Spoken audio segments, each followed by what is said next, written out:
Ok YouTube, on se retrouve pour une nouvelle vidéo. Alors il y a une grosse annonce. Killian Hayes va jouer en D-League avec les Long Island Nets plutôt que de revenir en Europe. C'était la bonne décision. Ok, donc on va voir l'article. Pour ceux qui ne savent pas, il avait signé pour un training camp deal avec les Brooklyn Nets, mais durant la pré-saison, il a eu encore son problème de hanche.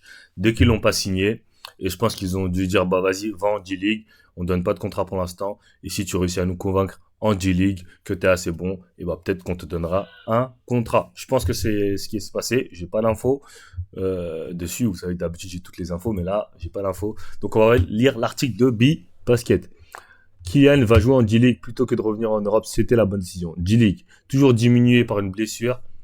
Kylian Hayes est officiellement inscrit dans l'effectif des Long Island Nets, l'équipe affiliée au Brooklyn Nets. Il a expliqué son choix de ne pas revenir en Europe, espérant toujours retourner en NBA. Déjà, il faut savoir un truc, les gars. Euh, pour les mecs comme Kylian Hayes, Maledon, Sekou Doumbia, Frank Ntilikina, encore Sekou Doumbia, c'est différent, mais surtout pour Kylian Hayes, Frank, des mecs qui ont eu 4 ans de chance pendant leur contrat rookie. Quand on te donne toutes ces chances-là et que tu repars en Europe, généralement c'est terminé. Généralement ils vont dire c'est over, ils vont t'oublier parce que comme il faut savoir, chaque année il y a des joueurs qui arrivent en NBA. Et vous pouvez le voir, chaque année il y a des nouveaux rookies qui arrivent. Donc même si tu vas en Europe, même si tu taffes, on va dire ouais mais voilà quoi. Quand il arrive en NBA, il taffait pas trop, il avait pas le mental, donc c'est pour ça, c'est dur d'aller en Europe et de revenir en NBA, même les Eyo Kobo, etc., qui sont même en train de bousiller en Euroleague. Mais la NBA les regarde même pas. C'est compliqué de partir d'aller en NBA, ne pas réussir et ensuite revenir en NBA, tu vois. C'est dur. C'est différent. Si t'es un Américain, c'est différent, mais surtout quand t'es un Européen, c'est super compliqué. Après, si t'es pas encore parti en NBA, tu bousilles en Europe, on te donne ta chance, c'est différent. Mais quand t'es en NBA, qu'on t'a donné ta chance et qu'après tu veux revenir en Europe, c'est dur de repartir en NBA. Surtout que si tu taffes pas en Europe, après c'est clairement fini pour la NBA. Donc c'est pour ça qu'il force. Et de toute façon, quoi qu'il arrive, il aura toujours l'option Europe. Quoi qu'il arrive, tu vois. Même s'il force en G-League et qu'il joue pas trop bien en G-League, il aura toujours l'option en Europe. En France, il y aura toujours un club pour le prendre. En Euroleague, il y aura toujours un club pour le prendre. Franck, ces 3 dernières années en NBA, c'était la cata. Il a quand même réussi à avoir le partisan. Donc voilà, je pense qu'il va quand même réussir à avoir un gros club, même si euh, ça se passe pas très bien en J-League. Français sous contrat NBA en 2024-2025, mais Kylian Hayes, 1m96, 23 ans, a été coupé par les Brooklyn Nets à la mi-octobre. Alors qu'il était en course pour obtenir un contrat garanti, c'était pas sûr qu'il allait obtenir un garanti. Hein. Je pense que ça allait se taper. C'était pas sûr. Euh, Celui qui n'a plus joué au basket depuis le 8 février a finalement été rétrogradé dans l'équipe de J-League affiliée aux Nets. Un coup de malchance. En cause une blessure à la hanche du meneur franco-américain. Celle-ci l'a empêché de faire ses preuves au camp d'entraînement NBA des Nets, ainsi qu'aux 4 matchs de pré-saison. Un timing horrible, confirme, il l'a nommé. Son contrat exhibit 10 ans de 10 n'a donc pas été converti. Alors, son contrat exhibit 10 n'a donc pas été converti en contrat standard. Aujourd'hui, les Nets sont au complet avec 15 contrats garantis et 3 contrats toués. Donc, il n'y a aucune place pour Hayes. Donc c'est vrai que cette situation, elle est compliquée un peu parce que là, il y va, mais il n'y a pas de place pour lui en vrai.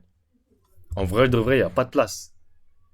Donc ça veut dire que, en fait, c'est compliqué un peu parce que tu vas là-bas en espérant avoir une place, etc. Mais il n'y a pas de place en vrai. Il n'y en a pas.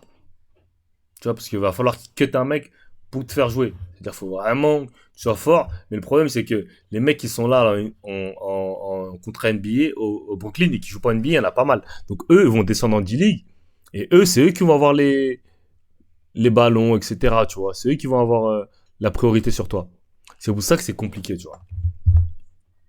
Ne laissant aucune place pour Hayes, il va donc aller dans l'antichambre de la NBA avec les Long Island Nets en attendant que la situation se décante. L'ancien de Cholet et d'Ulm aurait pu prétendre à des offres en Europe, mais il a préféré s'accrocher à sa chance de retourner en NBA. Il a aussi expliqué lors du point presse du camp d'entraînement du League qu'il était redevable envers les Nets. C'était juste la bonne décision. J'ai passé beaucoup de temps avec les Brooklyn Nets, donc je connais leur fonctionnement et ce qu'ils attendent. La blessure est arrivée à un moment horrible, mais c'est comme ça. C'est aussi une des autres raisons pour lesquelles je suis resté honnête. Ils connaissent ma blessure, c'est avec eux que j'ai commencé ma rééducation, donc c'est logique pour continuer de revenir plus fort pour eux. C'est une bonne mentalité. Après, les Brooklyn Nets aussi, ils sont pas à l'abri de faire des trades. Donc, trade peut-être par exemple 3 joueurs contre 2 et après il y a une place pour un contrat, tu vois.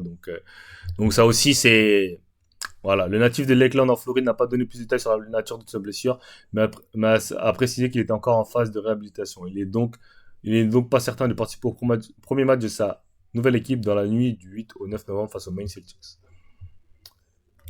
Ce serait dans tous les cas son tout premier match en G-League de sa carrière depuis sa draft en 2020. Hayes n'a jamais été envoyé par les trois Pistons faire ses gammes à l'échelon inférieur. Son ancienne équipe lui aura affiché sa confiance et l'a gardé dans la rotation NBA, malgré ses performances parfois médiocres. Une surprotection qui ne lui a finalement pas été bénéfique sur la longueur. En 210 matchs, donc 145 comme tir, il a compilé 8,2 points à 38% au tir, 27% à 3 points, 2, rebonds, 5 passes et une interception en 26 minutes de moyenne. En restant dans l'environnement des Nets, Hayes espère bien prendre un nouveau départ, une nouvelle draft comme il l'appelle. Le coach de l'équipe NBA aujourd'hui, Fernandez, apprécie son profil de vrai meneur, un profil complémentaire à ceux de Ben Simmons et Dennis Schroeder, et ce qui manque dans l'effectif de Brooklyn. En cas de bonne performance en G-League, il pourrait prétendre à une intégration NBA dans un effectif qui risque de beaucoup bouger d'ici la trade deadline. Fax. Ok, bon, c'était tout pour les news sur Killian Hayes. Comme je l'ai dit, moi je pense que c'est un bon move pour lui. Euh, Après, il y en a qui vont dire il aurait pu revenir en Europe, etc. Mais comme j'ai dit, l'Europe sera toujours là. Après, voilà. À bout d'un moment, c'est toi et tes couilles, tu vois. Et comme je l'ai dit, on connaît pas les dessous des choix, etc. Ça se trouve que les Brooklyn Nets ont promis un truc, je sais pas. Je ne sais pas. Voilà, moi je suis pas dans les coulisses. Mais bon, on peut pas juger son choix comme ça d'un point de vue extérieur. Mais bon, c'est sûr que on dit ouais, si t'avais une équipe d'Euroleague, mais encore là, il est blessé. Il a commencé sa rééducation. Imagine, il signe avec un club d'Euroleague et qu'il doit faire encore une rééducation et après, il se met mal intégré après, etc., etc. Donc voilà, peut-être qu'il se sent bien au States, peut-être qu'il a envie de rester, il pense qu'il a une vraie chance et que Brooklyn lui a promis une vraie chance. Et c'est peut-être la meilleure solution, tu vois. Donc, ok. Bon, c'était tout pour cette vidéo. I'm out of here.